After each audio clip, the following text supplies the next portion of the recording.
É hoje, hein? É dia. Tá calor? Tá frio? Tá nada. Tá na hora de estudar termo. Vamos aprender esses termos. Bom dia, boa noite, boa noite, boa noite. Já conversamos um tempão, então se eu atrasar, se vocês saírem daqui depois das 11 hoje, culpa da Maria Fernanda que ficou perguntando coisas, tá bom? Pessoal, hoje aparentemente nós vamos dar uma pausa na termodinâmica, pela segunda vez, né? A gente já fez uma pausa na termodinâmica para falar da hipérbole, só que hoje é bem aparente, semana que vem a gente já retoma com a principal, hoje eu acho, talvez eu pego um pedaço já, que o que vai interessar para nós é a primeira lei da termodinâmica. Tudo bem? A gente ainda não tem, a gente ainda tem o conceito de calor definido de uma maneira que ainda é muito superficial. Que maneira que a gente definiu o conceito de calor? Energia em trânsito devido a quê? Diferença de temperatura. Só que a gente definiu isso sem saber o que era a temperatura. Hoje a gente já sabe que eu posso interpretar a temperatura, pelo menos para o caso de um gás ideal, como sendo uma medida da energia cinética média molecular. Tudo bem? Então a gente está tendo a ideia de que se eu tenho que calor é energia trocada, energia em trânsito devido à diferença de temperatura, já dá para ter uma ideia que está tendo transferência de energia cinética. Tudo bem? Então, a gente vai precisar deixar isso de uma maneira mais completa, para que não tenha, a física não pode ter conceito que dê alguma ambiguidade, tá certo? Para isso, nós vamos ter que estudar um outro tipo de transferência de energia. Estudar não, relembrar. Vocês já viram. Qual é o outro tipo de transferência de energia? Trabalho. Então, hoje, eu vou relembrar vocês a parte matemática, vou dar uma interpretação muito pessoal, só que eu vou explicar onde que ela é muito pessoal, tá? Do conceito de trabalho. Tá bom? Então, o que acontece? Tudo nasce do seguinte. Tudo nasce da segunda lei de Newton. Tá? A segunda lei de Newton, ela é a chave lá na mecânica clássica para eu resolver qualquer coisa. Porque a segunda lei de Newton, ela diz o seguinte, olha, uma vez que eu conheça todas as forças que atuam em um sistema, ou todas as forças que atuam em um corpo, tá? Por mais que eu estou escrevendo dessa forma complicada, isso daqui é simplesmente força resultante, tudo bem? E esse corpo está com massa constante, o somatório de todas as forças é simplesmente o produto massa vezes aceleração. Estão lembrados disso? Então, se eu quiser compreender o movimento de um corpo, basta eu saber de onde ele partiu, com que velocidade que ele começou e conhecendo todas as forças. Porque aí o que eu vou fazer? Se eu integrar dos dois lados, o que eu tenho? Eu posso integrar, isso daqui é conhecido, integrando a aceleração eu obtenho a velocidade, eu já conheço a velocidade inicial, integrando a velocidade eu obtenho quem? A posição. Vou fazer um exemplo para vocês, vai. Vamos fazer um exemplozinho simples. Exemplo de utilização da segunda lei de Newton. Vamos imaginar o seguinte. Vamos imaginar que eu tenho um barco. Temos aqui um barquinho, um lindo barquinho. Olha que barco lindo. Tudo bem? Vamos imaginar que eu vou pegar esse barco, vamos colocar que ele está partindo de uma determinada posição aqui. Ó. Quero analisar esse movimento unidimensional. E a gente que é físico, a gente gosta das coisas simples. O que você quer escolher como posição inicial? Inicial não é inicial do barco, é a posição na qual eu inicio a avaliação do movimento. Qual? Show, zero. Então o barquinho começa aqui da posição zero. Todo mundo de acordo? E ele estava navegando feliz a cantar, alegre em embalar seu sonho infantil, como se nada estivesse acontecendo. Tá? Aqui eu vou chamar de eixo X, e ele estava aqui com uma velocidade, tá? A velocidade inicial dele Eu vou falar, faz de conta que ele estava a 10 metros por segundo, presta atenção, na direção I. Que é vetor, né? Pessoal, se eu escrever alguma coisa que vocês não entendam, vocês me param. Tá aí tudo bem? Eis que num determinado momento ele estava ali, eu estou avaliando a partir do momento que surgiu um vento. Surgiu um vento, e o vento, obviamente, começa a fazer o que com esse barco? Desacelerar. Mas para desacelerar, porque o vento interagiu com o barco e aplicou uma força. Então o vento veio e aplicou uma força nesse barco, tá? Que eu vou chamar essa força aqui, ó. Essa é uma força de arrasto. Eu vou chamar de força do vento. Tudo bem? E a força, vamos dizer que, por exemplo, ela vale menos 2 vezes o módulo da velocidade na direção I. Tudo bem? Entende por que a força está necessariamente negativa? Tudo bem? E por que eu coloquei a força dependendo da velocidade? Porque é vento, né? A gente tem essa ideia de que quanto maior a velocidade, maior é a força que o vento faz. A hora que você está andando de carro, por exemplo, você põe a mão para fora, na janela. Quanto mais rápido o carro vai, mais você sente. Tudo bem? Então, um exemplozinho. E aí eu perguntaria para vocês, cara, vamos descrever esse movimento? Com certeza ele vai parar, não vai? Daqui a quanto tempo ele vai parar? A mecânica clássica, ela me dá todas as condições de eu saber isso. Só com a segunda lei de Newton. Na realidade, eu estou usando a primeira também. Vocês não estão percebendo. A primeira está aqui, a hora que eu coloco o meu referencial inercial. Certo? Então vamos tentar entender. Então, peraí. O que diz a segunda lei de Newton? Que se eu conhecer todas as forças, o somatório... eu não falei a massa, né? Vamos falar a massa do barquinho? Quanto que é a massa do barquinho? Cara, é uma canoa velha. Tudo bem?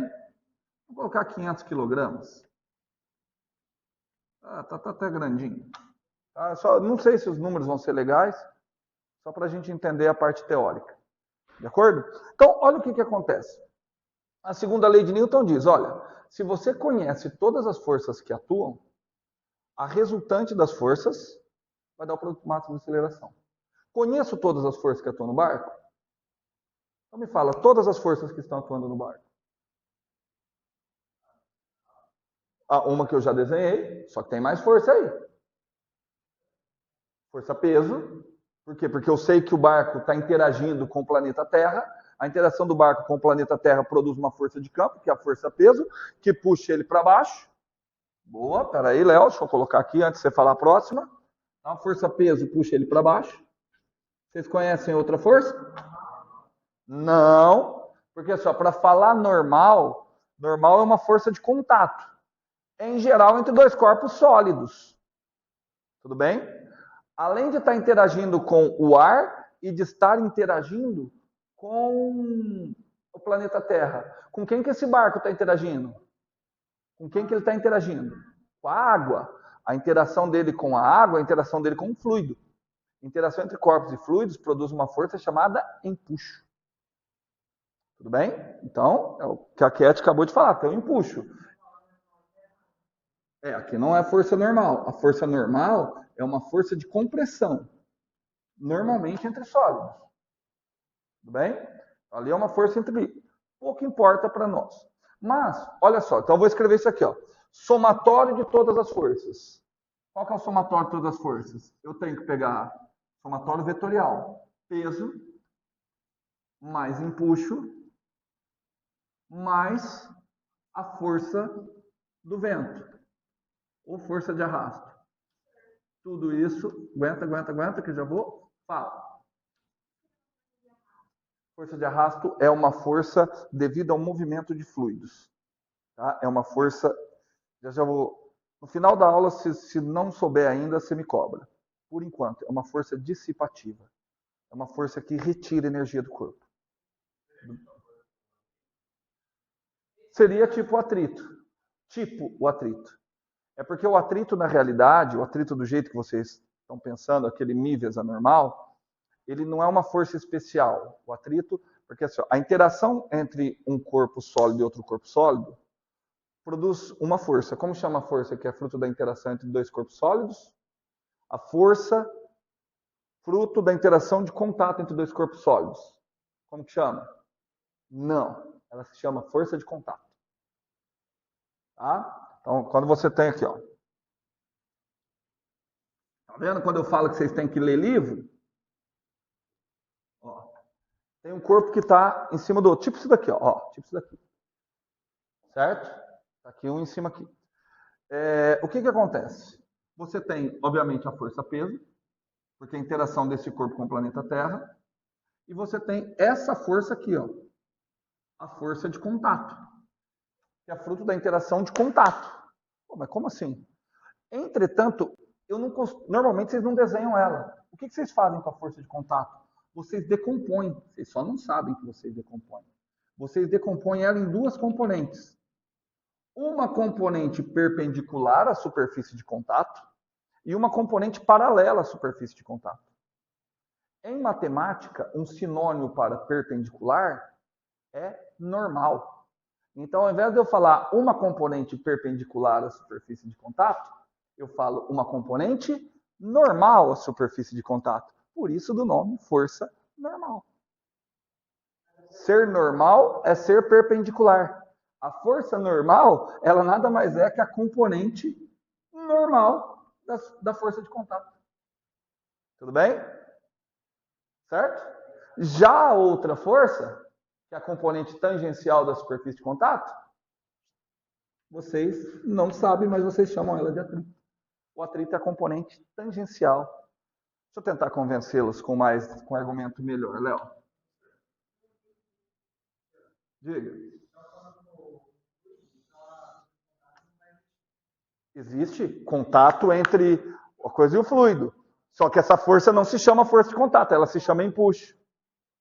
Tudo bem? Vocês não têm uma disciplina de mecânica de corpos rígidos e fluidos? Vocês vão chegar lá. Tudo bem? Certo? Você percebe muito bem essa força na hora que você entra na água. Você parece que você fica mais leve. Porque por conta das diferenças de pressão, parece uma força para cima. Essa força se chama empuxo. Força devido à diferença de pressão nos diferentes níveis do fluido no qual você está inserido. Tudo bem? Ó, mas vamos aqui, ó. Léo, você falou que entendeu, então você não quer que eu dou outra explicação, Léo? Ah, Léo, você está me desprezando, tá? Vamos lá. Ó, olha aqui. Olha que interessante. Vamos imaginar que aquele corpo ali, ó, ele está em repouso, mas ele está, sabe, ele está na iminência de começar a cair. Tá? Se eu soprar, ele desceu. Ele fala com um cagagésimo de força assim, então, isso aí eu vou. Doido, tá certo? Vamos lá, que forças que estão atuando sobre esse corpo? Sempre que eu perguntar que forças que estão atuando, você deve sempre se questionar da seguinte forma: com quem esse corpo está interagindo? Primeiramente, ele está imerso no planeta Terra. Então ele está interagindo com o planeta Terra, com uma força muito estranha, que é uma força que não exige contato. Essa força se chama força de campo. Tudo bem? Então a primeira força que ele recebe é a força-peso.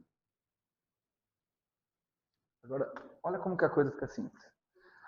Além de interagir com a Terra, com quem mais que ele está interagindo? Com o plano. Ele só está interagindo com o plano. Está interagindo com mais ninguém. Então tem uma força entre ele e o plano, que é a força de contato. E aí olha como que é fácil. Já que eu sei que ele está parado, para onde que tem que estar a força de contato? Ele está parado. Para ele estar parado, e eu sei que só tem outra força, a outra força tem que se opor à força-peso. Concorda? Se ela estiver assim, ele não vai estar parado, Léo. Essa força tem que se opor à força-peso. A força de contato, nesse caso, ela tem que estar aqui, ó. Para cima. Eu sei que eu estou bagunçando a cabeça de vocês. Vocês estão falando que está tudo muito diferente. Aquela ali é a força de contato. Gente, é simples. É simples para vocês entenderem. De quem que é esse capacete? Esse capacete aqui está ótimo. Dá uma olhada. Que força que está atuando no capacete? Peso para baixo. Tem outra força? De contato que está para onde? Como que você sabe que a força de contato está para cima? Porque ele está parado, então tem que anular o peso. De acordo? De acordo? Não, a força de... Calma, já você vai entender. Levantei. Ele não continuou parado? Ele não continua interagindo só com a terra e com a mesa? Então ainda tem duas forças. O peso está para onde? Para baixo. Então a força de contato está para onde?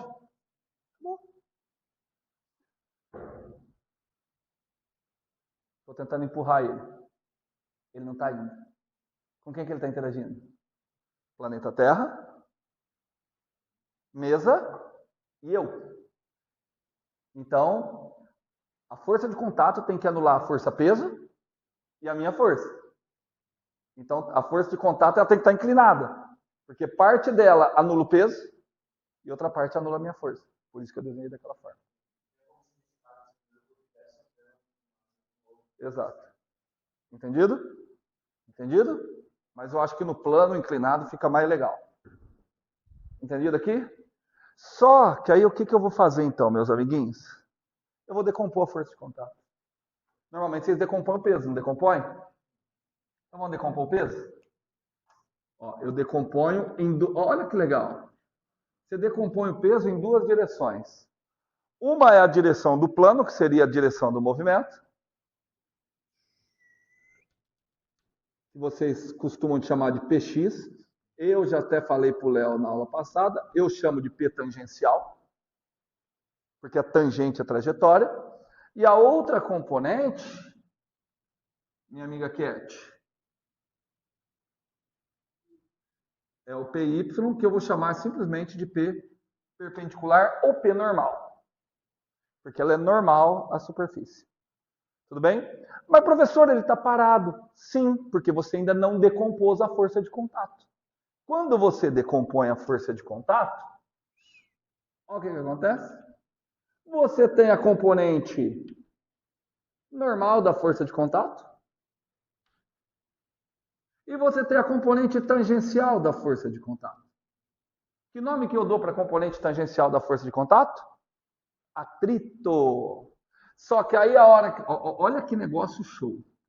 Quando você olha agora para os diagramas coloridos, que conclusão que você tira?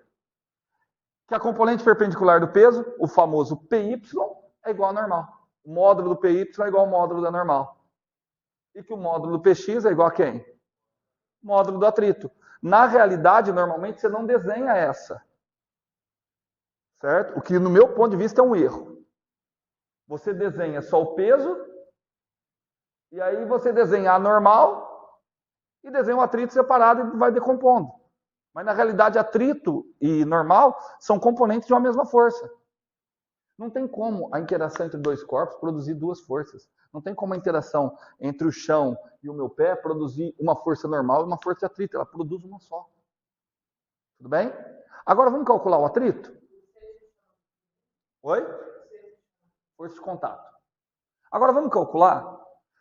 Vamos calcular o atrito? Você sabe que o atrito é igual ao PX, né? Todo mundo de acordo? Todo mundo de acordo?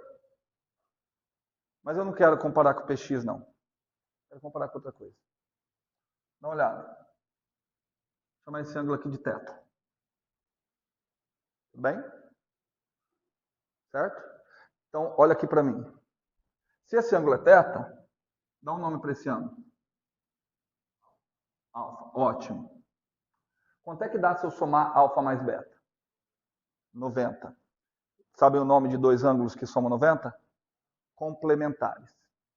Abre um parênteses, deixa eu até contar um segredo para vocês. Vou até contar um segredo. Seno de 30 graus é igual a quem? Cosseno de 60. Certo? Vocês sabem de onde que vem o nome seno e cosseno? Não, né? Do seno eu não vou ensinar, não. Qualquer dia eu falo. Vou ensinar de onde vem o nome cosseno. Sabe o que significa cosseno? Seno do complementar.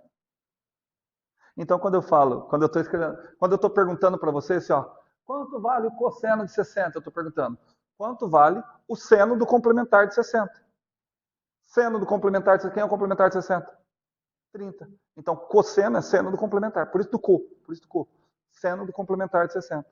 Então, bem, o nome cosseno vem daí. Mas vamos voltar. Vamos. Não, seno é por um erro de tradução do árabe. Tá certo? Não. Seno tem a ver com corda. Vem do árabe, corda. Aí corda era comprimento de meia corda. O nome original é comprimento de meia corda, que era o seno. Tá? Mas, bom, eu não quero me estender, senão a gente perde aqui e eu não comecei a aula de hoje ainda. Então, todo mundo de acordo que alfa e teta são complementares. Só que tem um detalhe, cara. Olha para o alfa. Alfa é um ângulo formado por alguém na vertical e alguém no plano. De acordo? Então repete comigo. Alfa é alguém na vertical e alguém no plano. Ah, olha que legal. Olha que legal. Cara, olha que legal. Olha para esse cara aqui. Quanto é que ele vale? Alfa. Por quê? Ele é alguém na vertical? E alguém no plano? Então aquele cara vale alfa. Sacaram? Tudo bem? Então, vou dar um zoom aqui, ó. Depois vocês ficam reclamando. Eu vou mudar para uma faculdade que tem lousa digital, porque lá eu aproveito melhor. Não, vocês vão ficar aqui mesmo. Ó, vamos lá. Ó, aqui está o atrito, né? Ó, dei um zoom. Então, olha só. Alguém na vertical e alguém no plano deu ângulo alfa. Aqui é 90, né? Então esse ângulo aqui é quem? É o θ. Porque alfa mais θ tem que dar 90. Tudo bem? Certo, Arthur? Aqui é θ. Agora, vamos fazer o seguinte. Aqui eu tenho o módulo da normal, né? Aqui eu tenho o módulo da normal, certo? Vamos calcular a tangente de θ olhando para aquele triângulo ali? Olhando para esse triângulo aqui. Ó, e θ é o ângulo de inclinação, né? Tangente de θ. Cateto oposto. Quem é o cateto oposto? Módulo do atrito. Módulo do atrito. Pelo cateto adjacente. Quem é o cateto adjacente? Módulo da normal. Pronto, você acabou de chegar na fórmula do atrito. Atrito é tangente de θ vezes a normal. Essa é a fórmula do atrito. Vocês nunca viram dessa forma, né? Porque vocês chamavam a tangente de θ de coeficiente de atrito. Esse é o coeficiente de atrito. Esse cara aqui é o μ. O coeficiente de atrito é a tangente do ângulo de inclinação em superfícies inclinadas. Ou ele é a tangente do ângulo entre a força de contato e a componente normal. Tudo bem? Então, se você olhar aqui, ó, você quer saber o μ é a tangente daquele ângulo ali. Certo? Óbvio que tem a questão do μ estático, do μ cinético, mas para vocês terem uma ideia, engenheiro civil, quando ele quer saber o coeficiente de atrito, cara, olha que experimento legal para vocês fazerem com o ensino médio. Descubra o coeficiente de atrito entre o capacete e a mesa. Vamos tentar descobrir o coeficiente de atrito? O que você faz? Você vem inclinando. Começou a deslizar? Não, inclinei mais. Começou a deslizar. Aí eu desço um pouquinho. Parou, pronto. Aí você tem condições de medir esse ângulo, não tem? A tangente desse ângulo é o coeficiente de atrito entre a mesa e o capacete. Certo? O engenheiro faz isso. O que é mais fácil? Assim como? Sim. Se você quiser na prática descobrir o atrito. Só que uma coisa que vocês pensam muito errado, por exemplo, se eu falar a pergunta, qual que é o atrito do gelo? É alto ou baixo? Não, porque você não faz sentido essa pergunta. Porque Quando eu falo em atrito, eu estou envolvendo força. Força envolve dois corpos. Então, o correto é o coeficiente de atrito entre gelo e algo. Certo? Coeficiente de atrito, gelo e gelo. Deve ser baixo. Então, devem produzir ângulos pequenos. Não, deve ser alto, né? Deve produzir ângulo grande entre força de contato e força de atrito. Entenderam? Certo? Se um coeficiente de atrito é alto, quer dizer o quê? Que ele escorrega muito, né? Tudo bem? Se o coeficiente de atrito é alto, quer dizer que vai ser difícil para ele escorregar, não é? Ou seja, o ângulo vai ser grande. Tudo bem? Um coeficiente de atrito baixo, o ângulo é pequeno. É que eu acho que eu falei errado. Eu falei gelo, gelo. O coeficiente de atrito entre gelo e gelo deve ser baixo, né?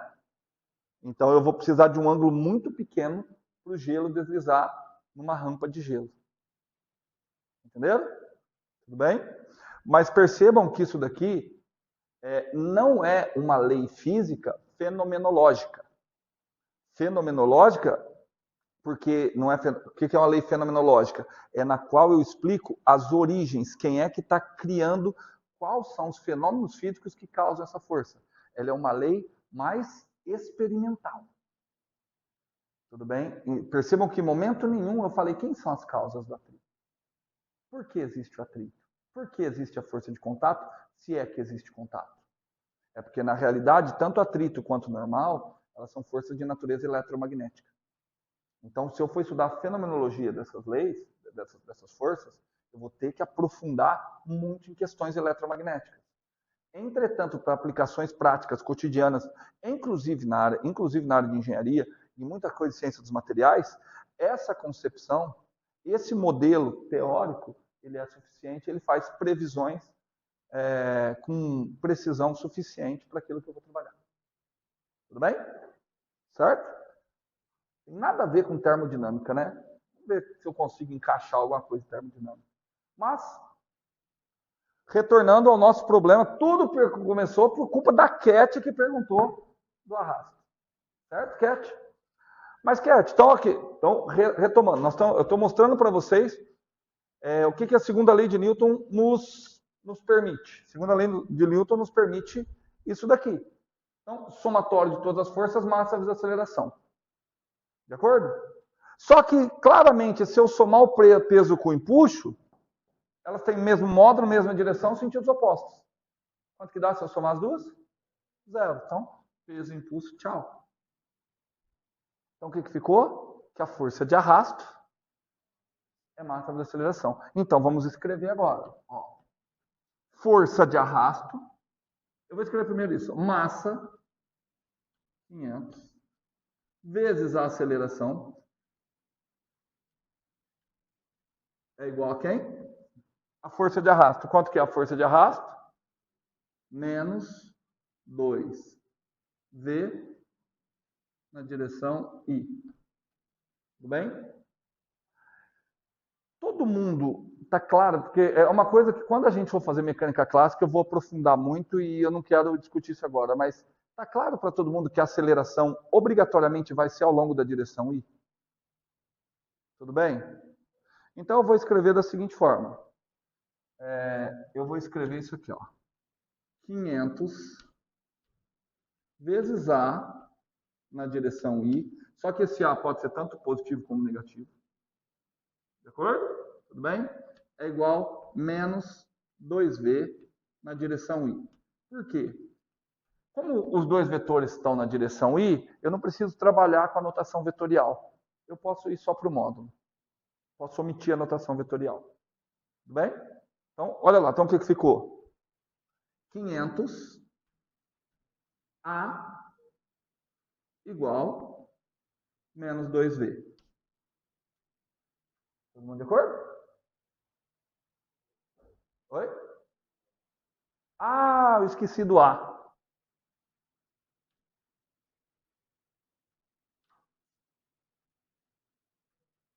DVDT. Tudo bem? A é DVDT. Certo? Então agora Eu vou assumir que agora eu vou fazer... Bom, eu não vou discutir os detalhes da solução da equação diferencial, guardo isso aqui. Mas eu vou admitir em um primeiro momento que a velocidade não é zero. Tudo bem? Se matematicamente eu assumindo que a velocidade não é zero, eu posso dividir dos dois lados por v. Então, desse lado aqui vai ficar assim, ó, 500 sobre v, ou 500 vezes 1 sobre v, vezes dv dt igual menos 2. De acordo? Pronto, sabe o que eu vou fazer agora? Eu vou integrar dos dois lados.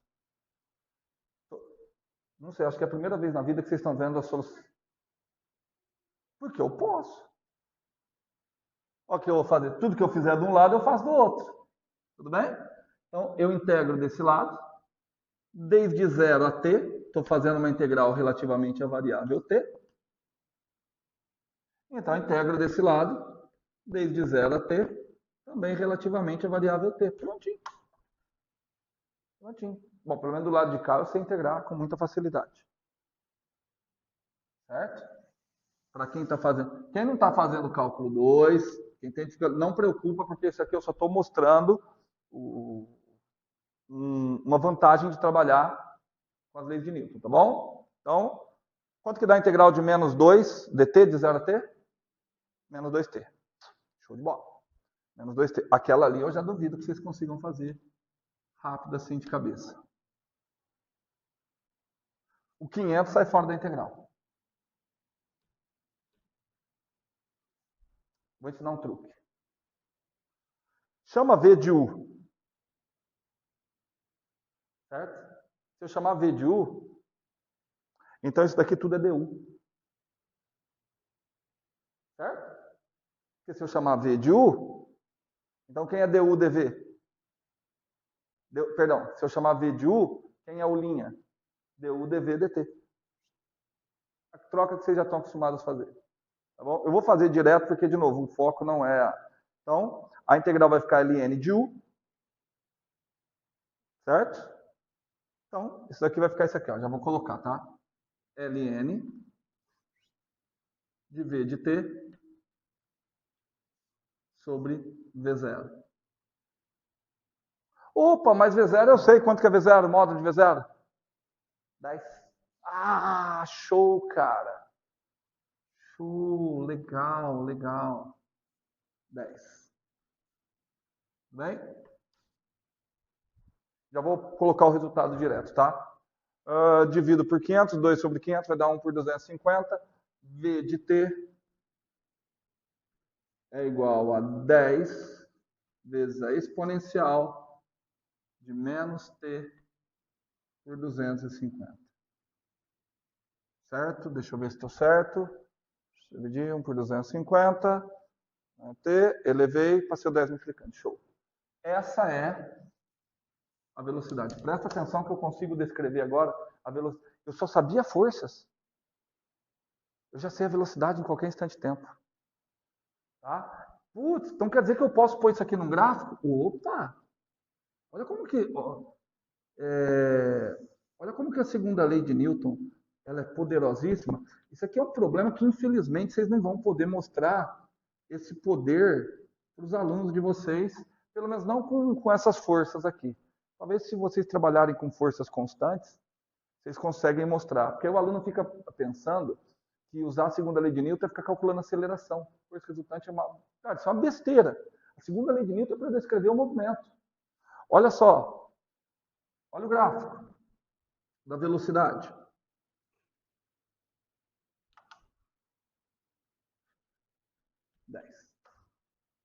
O gráfico de uma exponencial decrescente. Só que ali tem um problema. Por aquele gráfico, quando é que a velocidade vai ser nula? Nunca. Porque a exponencial nunca vai a zero. Mas ela é muito pequena. À medida que o tempo passa, ela diminui. Mas presta atenção que isso foi uma opção que eu fiz quando eu falei, ó, vou considerar que a velocidade nunca é zero para eu poder dividir. Aí você fala, então quer dizer que o barco nunca vai parar? Matematicamente, sim. Matematicamente, o barco nunca vai parar. Mas fisicamente, qual o significado disso? Que vai ter um momento que o barco vai estar com uma velocidade tão pequena, mas tão pequena, mas tão pequena, que eu não tenho equipamento suficiente para medir a velocidade dele. Tá certo? A precisão dos meus equipamentos, ela já não é o suficiente para medir a velocidade, então considero que ele está parado. Tudo bem? E olha que poder que é, que agora eu ainda posso, e eu acho que aqui vai ficar mais fácil para vocês, com muita facilidade, determinar a posição dele. Porque se aqui eu tenho a velocidade, eu posso integrar dos dois lados. Se eu integro a velocidade, o que eu tenho? O deslocamento. O deslocamento. Posição final menos inicial. Uma posição inicial era quanto? 0. Então, se eu integrar desse lado, eu tenho x de t. Se eu integrar do outro lado, 10 exponencial menos t sobre 250. Deixa eu ver. Eu tenho que derivar e cair nisso aqui. Então, aqui vai ter que ter um menos, o que me parece muito estranho. Na hora que eu derivar, cai o menos, ali ficou 10. 2.500.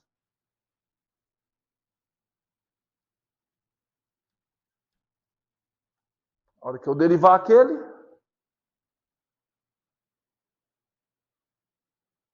isso, bateu. Só estou achando estranho aquele menos ali, mas depois eu vejo algum problema aí. Mas a ideia é a seguinte, cara. Uma vez que eu tenho... não, está tudo certo. Uma vez que eu conheço todas as forças, eu consigo descrever com precisão absurda todo o movimento. Vocês acabaram de ver o movimento, a nave Artemis foi o mais longe possível. Cara, aquilo lá foi só usando a segunda lei de Newton. Só bem entre aspas, mas utilizando a segunda lei de Newton. Eu consigo, uma vez que eu conheço todas as forças, eu consigo fazer previsões. Tudo bem? Entretanto, vocês perceberam, com tudo que eu fiz aqui, quando eu fiz todo esse trato, apareceu eu ter que operar com uma coisa que não é muito natural. Não é muito natural no sentido que pode ser mais simples. Que o tempo todo eu estou trabalhando com vetores. Eu tive que ficar decompondo o vetor. Aqui, para simplificar, eu fiz um exemplo em uma direção para ele ficar mais fácil de fazer as contas. Concorda? Então, vem um questionamento. Será que eu não conseguiria, ao invés de trabalhar, eu trocar a segunda lei de Newton por alguma outra coisa que me dê resultados tão bons contra as leis de Newton, só que eu evite, pelo menos em um primeiro momento, a necessidade de trabalhar com vetores? Tá bom? Para isso, eu vou tentar colocar o conceito de trabalho. Se eu não quero trabalhar com vetores, com o que eu quero trabalhar? Além de grandezas vetoriais, que outro tipo de grandezas que temos? Escalares. Cara, quem é a causa? Quem é que é o ator principal nas leis de Newton? Quem é que é o ator principal nas leis de Newton? Não, movimento é bem secundário. Força. Só que força é um vetor. Força causa o quê? Não é bem isso, né? Pode ocorrer deslocamento sem que haja força, né? Certo? Se o corpo estiver com velocidade constante, ele está se deslocando e a força resultante é nula. Tudo bem? Mas, olha só, o que eu quero? Eu quero construir um sistema de leis que seja tão poderoso quanto as leis de Newton, tão eficaz quanto as leis de Newton para mim, entretanto que eu trabalho só com escalares. Então é interessante eu definir uma grandeza que envolva só escalares, ou que pelo menos me produza como resultado escalar. E aí eu vou produzir essa grandeza a partir da seguinte pergunta: o que uma força produz quando ela atua no espaço? Tudo bem? Eu sei que força não causa deslocamento. Mas olha a minha pergunta: o que uma força produz quando ela atua no espaço? Eu vou dar a resposta, mas eu quero que vocês me deem perguntas. Tudo bem? Sabe o que uma força produz quando ela atua no espaço? Quando uma força atua no espaço, ela produz trabalho. Viram? Quando o cara aprendeu a fazer pergunta, precisa aprender a responder agora, mas fazer, primeiro passo, tá bom, vou responder para o Kainan e ver se vocês gostam da minha resposta. Trabalho é aquilo que é produzido pela ação de uma força no espaço. Não gostaram? Cara, bem-vindo ao mundo. Essa é a resposta. Sério. Essa é a resposta. Porque, assim, a gente está trabalhando com uma abstração matemática criada, que pelo menos criada não, utilizada, que eu nunca estudei a história disso para ver se foi criada realmente com isso. Mas eu só estou deixando claro. Para simplificar cálculos. E aí é quando a gente começa, lá no final da aula hoje vocês vão entender bem melhor o que eu estou falando. A gente começa a querer dar significado cotidiano para termos que são puras abstrações. Muitas vezes a gente consegue. Força é uma abstração matemática. Mas eu consigo. O que é força? Força é o fruto da interação entre dois corpos capaz de causar aceleração. Puxa, eu não preciso ficar nesse ciclo vicioso. Tá? Ah, mas peraí, o que é trabalho? Aquilo que uma força produz quando ela atua no espaço. O que uma força produz quando ela atua no espaço? Trabalho. Cara, um dicionário com isso é maravilhoso, né, cara? O que é um chong? Ah, um chong é quando você tem uma doação de esbrife. Aí você vai lá procurar. O que é um esbrife? Um esbrife é aquilo que foi doado para um chong. E aí você não responde nada. Mas, cara, vai ser assim que vai funcionar. Paciência. Tá certo? Vocês ainda nem entraram, pelo menos aqui dá para vocês entenderem. E a hora que vocês entrarem na mecânica quântica? Guardem essa frase. Essa frase é minha, depois eu falando que não é minha. Existem dois tipos de pessoas no mundo. Só dois, Cat. Eu quero saber qual que você é. Existe a pessoa que não entende física quântica e a pessoa que nunca vai entender física quântica. Só existem esses dois. Qual que você é, Cat? Na realidade, tem uma frase que eu acho muito legal que faz assim: física quântica você não entende, você se acostuma. Tá? Porque é muito fora das ideias, das percepções que a gente tem. Por isso que, às vezes, ensinar física é um desafio.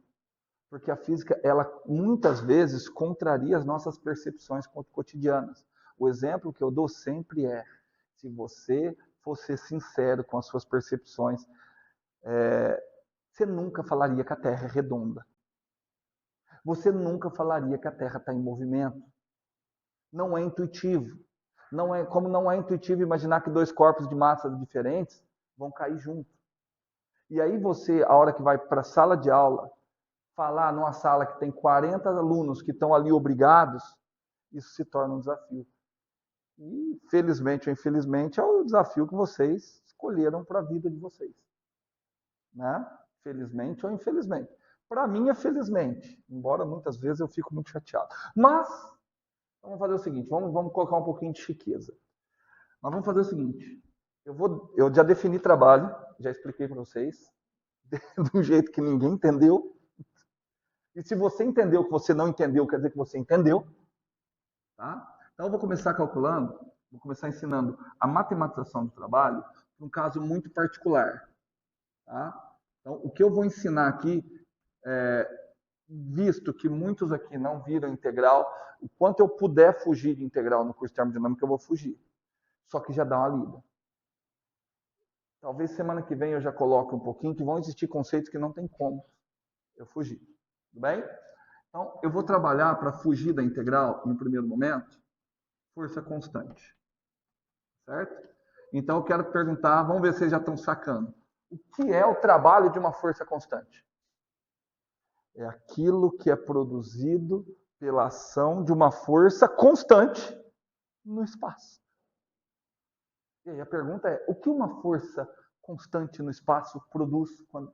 Perdão, o que uma força constante produz quando ela atua no espaço? Trabalho de uma força constante. Tá certo? Vocês só prestaram atenção que trabalho, assim parecido como calor, não é alguma coisa que você tem? É aquilo que é produzido. Está sendo produzido. Só que calor é uma coisa que é produzido devido à diferença de temperatura. Trabalho é alguma coisa que está sendo produzido pelo quê? Ação de uma força no espaço. Ou seja, se não tiver deslocamento, não tem trabalho. Tudo bem? Então, eu vou definir o que é trabalho aqui. E qual foi a ideia, Arthur, para definir trabalho? Olha, Arthur, antes de mais nada, nós vamos ser chique. Nós vamos escrever trabalho com T. Vamos ver com W. Work. Certo? Work. Então, trabalho de uma força F. Lembra qual foi a motivação? A motivação foi, preciso de uma grandeza escalar. Que grandezas que eu estou envolvendo? Força e deslocamento. Então, eu vou usar o que eu sei de geometria analítica e vou definir trabalho como sendo o produto escalar da força pelo deslocamento. Vou produzir um escalar. Tudo bem? Todo mundo? Entendido? Vamos tentar entender melhor? Então, vamos imaginar o seguinte, ó.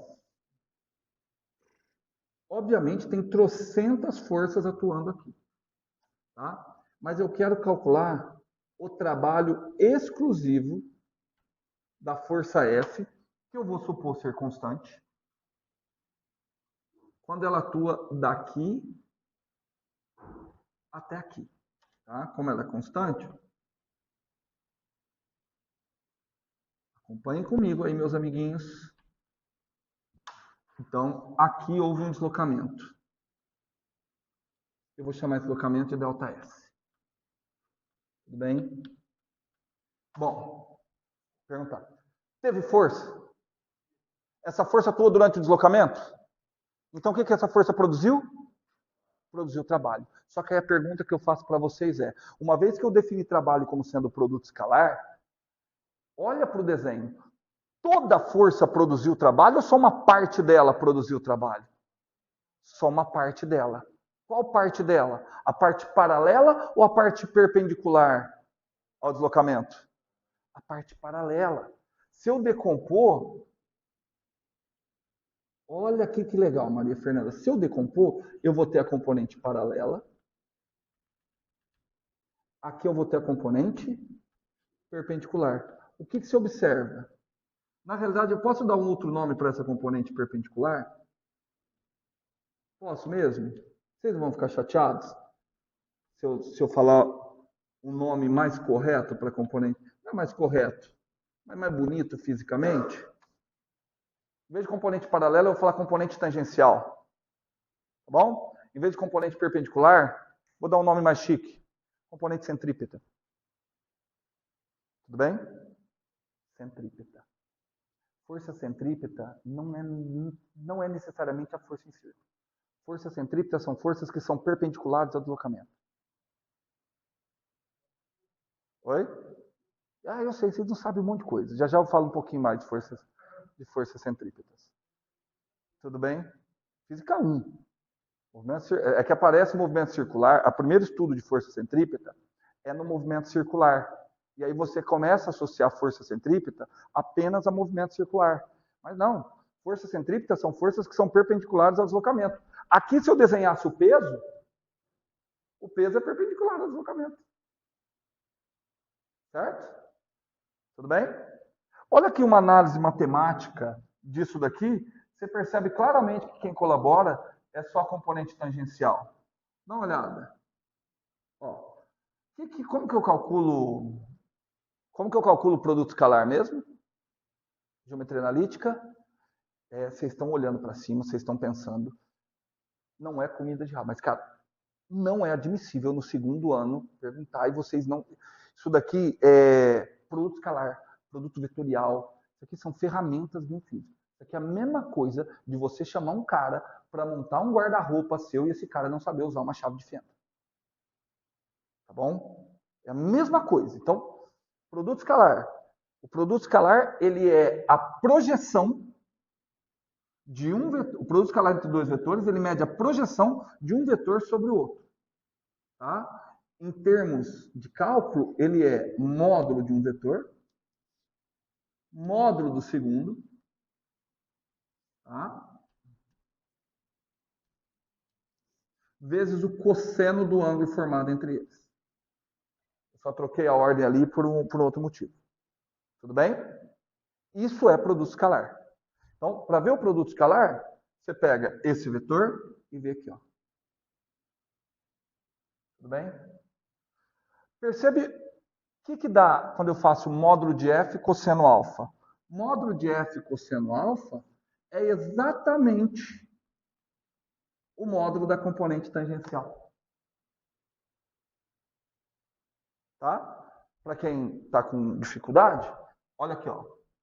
Tá vendo que aqui formou um triângulo retângulo? Tá vendo? Vamos calcular o cosseno alfa? Vou aqui no cantinho, ó. Cosseno alfa. Como é que se calcula cosseno? Cateto adjacente. Quem é o cateto adjacente? Módulo, não é força. Módulo da componente tangencial. Tudo bem? Cateto adjacente, módulo da componente tangencial. Quem é a hipotenusa? Módulo da força. Tudo bem? O módulo da força F. Passo o módulo da força F multiplicando. O que vai ficar? Módulo da força F cosseno alfa é o módulo da componente tangencial.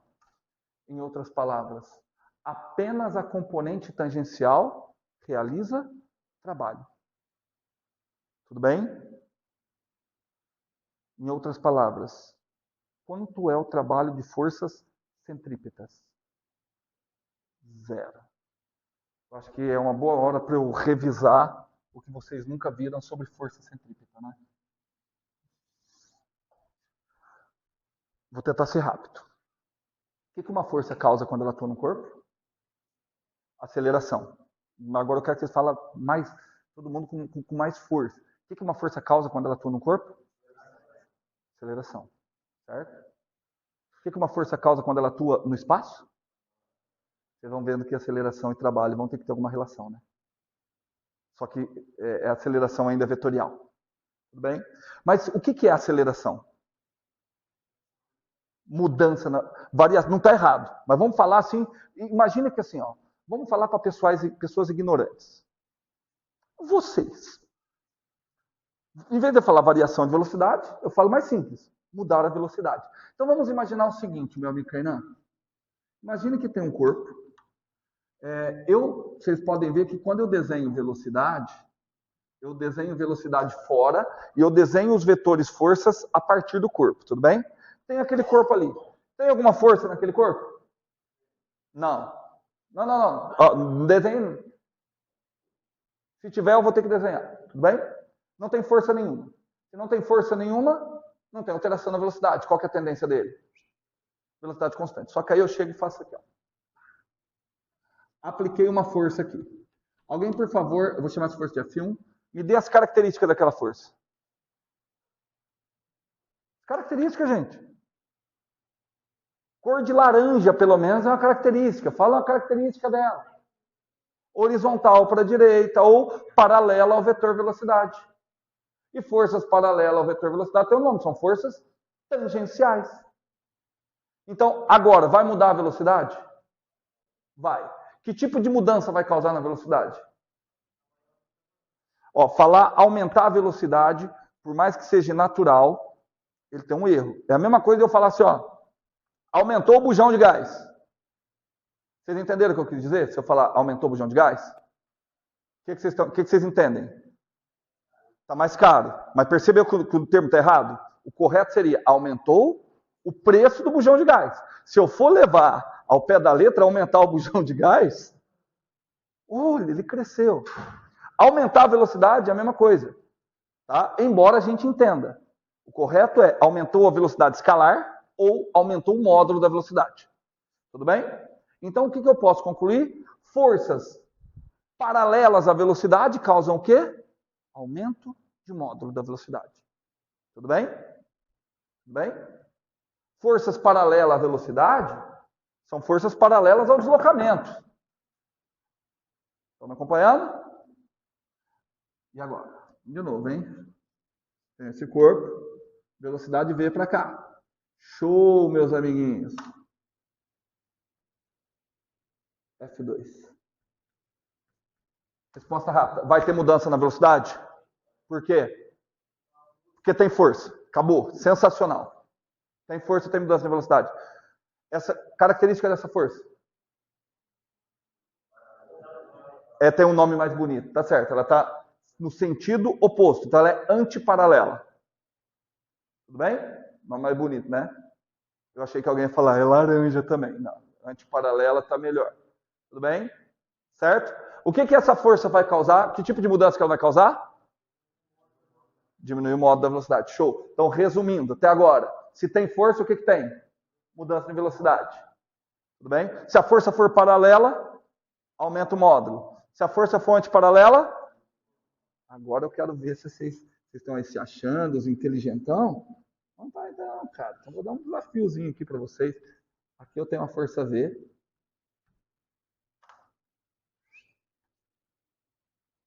Força F3. Pergunta capciosa. Vai mudar a velocidade? Vai. Tem força?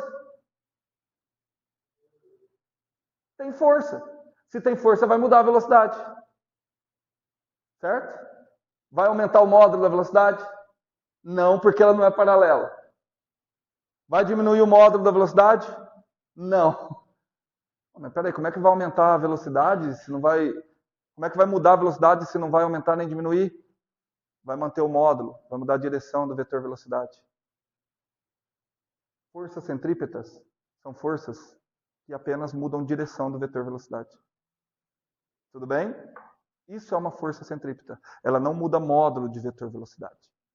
Ela muda apenas a direção. Então, se um corpo tiver sujeito exclusivamente à ação de uma força centrípeta, ele tem que estar mudando de direção o tempo todo. A única trajetória possível é circular. Mas esse giz aqui, ó, olha só. A hora que ele sair da minha mão, vai atuar nesse giz exclusivamente a força peso. Tudo bem? Vai atuar exclusivamente a força peso. Pergunta: teve alguma componente centrípeta? Mudou a direção do vetor velocidade? Mudou, então teve componente centrípeta. Certo?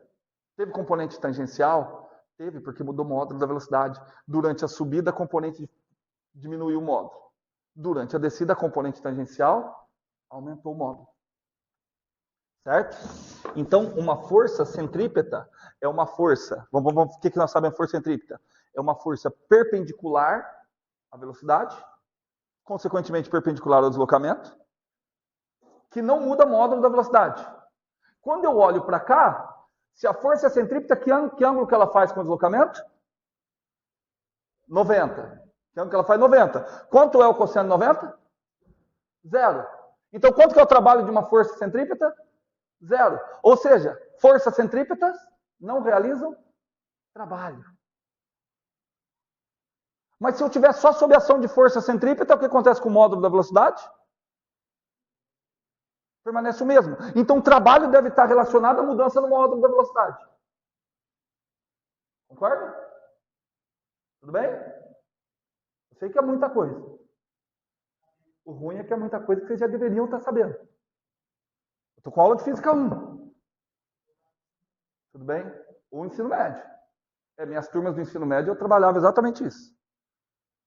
Tudo bem? Não estou dizendo que eles aprendiam, mas eu trabalhava. Tudo bem? Não, eu tinha aluno, cara, que eu encontrei depois de muito tempo, fez ensino médio todo comigo, e chegava, professor, você foi o melhor professor que eu tive na vida. Eu falei, nossa, se eu fui o melhor, cara, isso é burro, não uma porta. Tudo bem? Gente, eu vou esticar um pouquinho, a gente faz um intervalinho um pouquinho maior, e aí a gente volta, só para não perder o gancho, tudo bem? Então, cara, peraí. Então, resumindo, se tiver só força centrípeta, não muda módulo de velocidade. Se não muda módulo de velocidade, não tem trabalho. Então, o trabalho está relacionado à mudança do módulo de velocidade. Mas se tem velocidade, tem movimento. Fala movimento em grego. Energia. Então, o trabalho está vinculado a quê? Energia. Já começa a clarear as coisas. Só fica ruim que eu ainda não sei o que é energia. Tudo bem? Então, vamos fazer o seguinte. Qual é... Lembra, eu estou fazendo uma comparação com as leis de Newton. Quem é o ator principal nas leis de Newton? Tem uma força, entre aspas, que é a principal. Qual força é a principal? A resultante. Então eu vou fazer o seguinte. Vamos calcular o trabalho da força resultante. Tudo bem? E vamos ver o que produz o trabalho da força resultante. E aí a gente pode ter alguma ideia de como prosseguir. Tudo bem? Então, pausa. Pausa. Vocês viram que legal que trabalho não envolve tempo? Só envolve força e deslocamento? Então vamos fazer assim, ó. Vamos calcular o trabalho. Ó, vamos imaginar esse caso aqui mesmo. Tudo bem? Então ali, vamos imaginar que aquela ali seja a força resultante. O trabalho da força resultante. Bom, o trabalho da força resultante, obrigatoriamente, é o trabalho da componente paralela. Tudo bem? De acordo? Então vai ser o quê? Módulo da força resultante, que nada mais é do que a componente paralela, vezes módulo do deslocamento. Preciso colocar o cosseno do ângulo ou vocês acham que eu não preciso? Não precisa, porque elas são paralelas. Se elas são paralelas, quanto que é o ângulo? 0. Quanto que é o cosseno de 0? 1. Se elas fossem antiparalelas, quanto que era o ângulo? E quanto que era o cosseno? Ou seja, eu teria um trabalho negativo. Tamo junto? Então tá bom. Então vamos lá. Agora vamos lá. Vamos ver então. Vamos ver, cara, isso aqui, essa parte. Léo, quando você fala assim, por mais que você fala certo, eu fico preocupado que me parece que você está tentando memorizar. E aí eu não consigo entender se você está tentando memorizar ou se você entendeu por que eu trabalho a zero. Então, por que zero?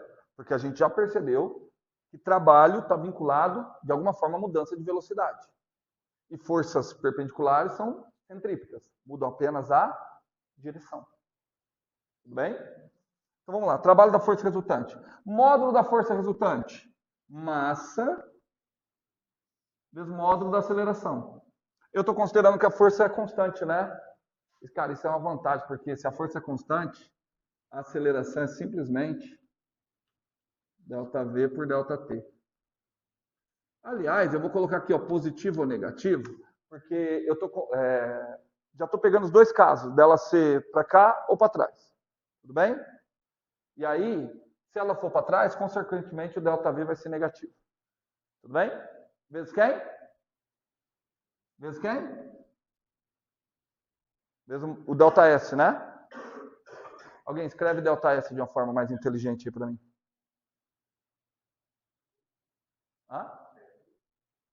Não, gente. ΔS de uma forma inteligente é a velocidade média vezes ΔT. Velocidade média não é ΔS por ΔT? Tudo bem?